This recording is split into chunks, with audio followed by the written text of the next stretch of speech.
ब्लाऊजचं measurement घेऊन आपल्याला ह्याची फिटिंग टाकायची आहे। तर ही आपल्याजवळच कटिंग केलेली आहे, शिलाई केलेली आहे। हे लास्ट आता याची फिटिंग कशी करायची ती दाखवते। सर्वात आधी हे कमरेचं माप घ्यायचं आहे। कमर 16 आहे, तर आपलं टोटल 4 पार्टमध्ये 32 येते। तर आपल्याला डबलवर 16 आलं तर आता याचं आपल्याला अर्धा करून 8 इंच टाकून घ्यायचं आहे। तर इकडल्या साईडला 8 इंच टाकायचं आहे। ही हुकाची जी पट्टी असते ना ती पण लावायची आहे। एकावर एक मी पट्टी आधी हुक वगैरे असं हुकाच्या पट्टीला असं हे एकावर एक असं जॉईंट करून घेतलेली आहे। ते सेंटरला काढून इथे पिन पण लावलेली आहे, सेंटर पार्ट्स काढून परत इथून 8 इंच इकडल्या साईडला घ्यायचं आहे। जिथून हे मार्किंग घेतलेली आहे ना इथूनच 8 इंच घ्यायचे आहे। हे इकडल्या साईडला 8 इंच आणि इकडल्या साईडला 8 इंच तर माप केलेला आहे। आता हे आर्मोलचा माप घ्यायचा आहे। हे आर्मोलचा माप हे स्लीव्सचा आहे ना, हे राऊंडमध्ये आर्मोलचा माप घ्यायचा आहे। अशा प्रकारे राऊंडमध्ये हे 8.5 आहे। तर आपल्याला इकडल्या साईडला अशा प्रकारे हे राऊंडमध्ये मोजत 8.5 इंच टाकायचं आहे। हे 8.5 इंच परत इकडल्या पण साईडला तशाच प्रकारे टाकायचं आहे। इकडून अशा प्रकारे 8.5 इंच त्याच्यावर पण मार्किंग टाकायचं आहे। आता राहिला आपला चेस्टचा माप। चेस्टचा माप हे कटोरीपासून आपल्याला 1 साईड मोजून घ्यायचा आहे। या साईडने ह्या साईडपर्यंत 9.5 इंच आहे। तर अशा प्रकारेही मोजू शकता। तर 10.5 इंच येतो तसं ओढून जर मोजलं तर, हलका जर टाकला आपण असा हलका 9.5 टाकायचा, तर तसा मोजून जर टाकला फिक्स तर तसाही मोजून हे बघा 10.5 असे टाकायचं। हे पॉईंट हे क्रॉसमध्ये जे घेतलेलं आहे हे पॉईंट आणि हे कमरेचा पॉईंट अशा प्रकारे क्रॉसमध्ये आलेला पाहिजे फिटिंगमध्ये। अशाच प्रकारे इकडल्या पण साईडला आपण 10.5 इंच घ्यायचं आहे। अशाच प्रकारे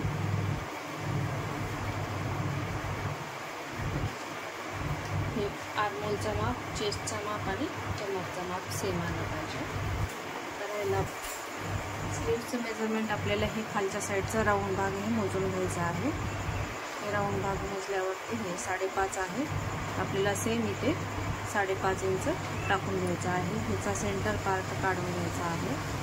समजा हे स्लीव्हचा आहे ना, अशा प्रकारे सेंटर काढून घ्यायचा आहे। म्हणजे आपला 5.5 इंच आलेला आहे ते 5.5 इंच अशा प्रकारे टाकून घ्यायचं आहे।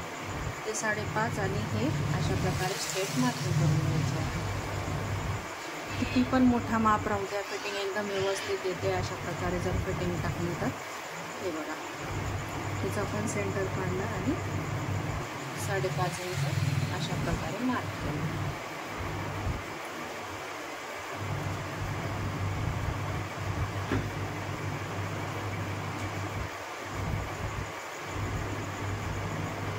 हे अशा प्रकारे मार्क करून झालेलं आहे। आता आपल्याला हे अशा प्रकारे स्टार्टिंग अशा प्रकारे हे स्टार्ट करून अशा प्रकारे हे स्टिच मारून घ्यायचे आहे। हे वरच्या साईडलाच मार्जिनचे पाहिजे।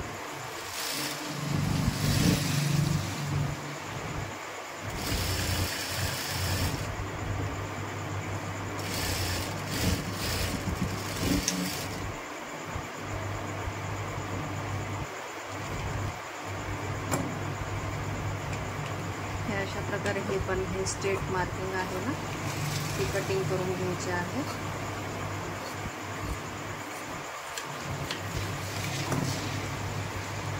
त्याला आता आतमधल्या साईडला अशा प्रकारे स्टिच करून घ्यायचं। डायरेक्टच एकच फोल्ड करून घेते मी।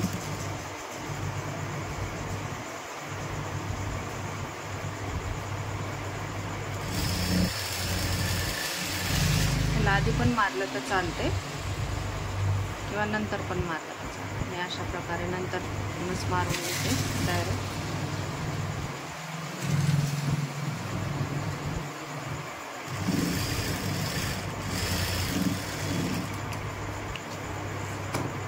हे आता बाकीचे राहिलेले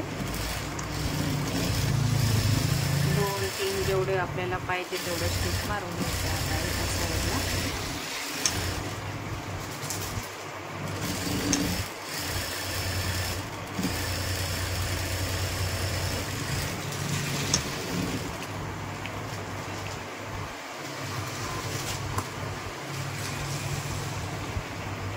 ह्या प्रकारे आपण इकडं आधी मारून घेतलं होतं. तर आता इथे त्याला आधी आपण लेवल करून त्याला आधी आपण मारून घेऊया स्टिच.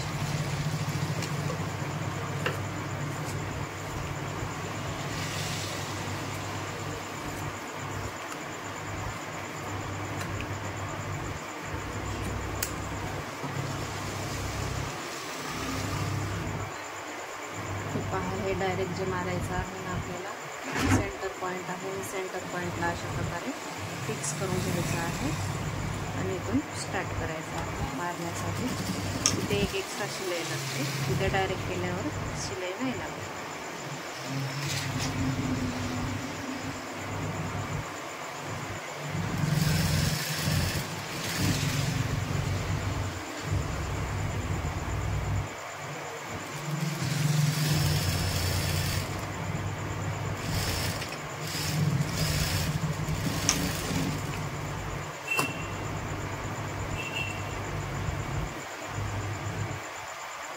आता आपण जे मार्किंग केलेली आहे त्या मार्किंगवरून स्टिच मारून घ्यायची आहे आता आपल्याला साईडने फेस केल्यावरती हे एकदम साईडने ही स्टिच मारल्यानंतर आपल्याला फिटिंगची जे शिलाई मार्जिन आहे ना त्याच्यावर आपल्याला स्टिचिंग मारायची आहे.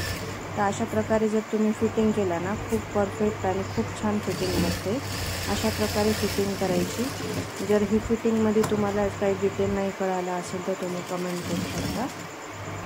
ही जी स्टिच आहे ना त्या स्टिचवरून आपली मार्किंग केलेली आहे तिथूनच मार्जिन केव्हा पण वरच्या साईडला ठेवायचे आहे. ती जी फिटिंगची शिलाई घेतो ना आपण ते मार्जिन आपल्याला स्लीवची वरच्या साईडला ठेवायचं.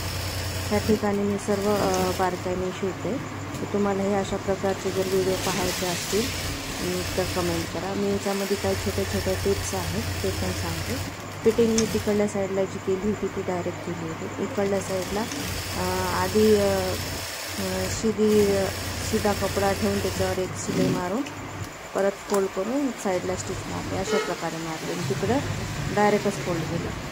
तर दोन्हीपैकी तुम्ही कोणत्याही पद्धतीने फिटिंगची शिलाई मारू शकता. आणि ही पूर्ण फिटिंग एकदम परफेक्ट तरीक्यानं बसते. अशा प्रकारे फिटिंग करायचं. ही झालेली आहे फिटिंगची तुम्ही हे फायनल बघू शकता त्याची फिनिशिंग वगैरे ब्लाऊजची. हे दोन्ही जे हाताखालचे जे बगलचे जॉईंट आहेत ते पण बराबर आले पाहिजे. कमरचं पण साईड बराबर आलं पाहिजे. हे पूर्ण अशा प्रकारे हे बघा कटोरीचं माप वगैरे एकदम अशा परफेक्ट तरीक्याने आपली स्टिचिंग आहे. व्हिडिओ आवडला असेल तर लाईक शेअर सबस्क्राईब करा. व्हिडिओ पूर्ण बघायचा आणि व्हिडिओ पूर्ण बघितल्याबद्दल धन्यवाद. अजून कशा प्रकारचे तुम्हाला व्हिडिओ बघायला आवडतील ते कमेंट करा. बाय.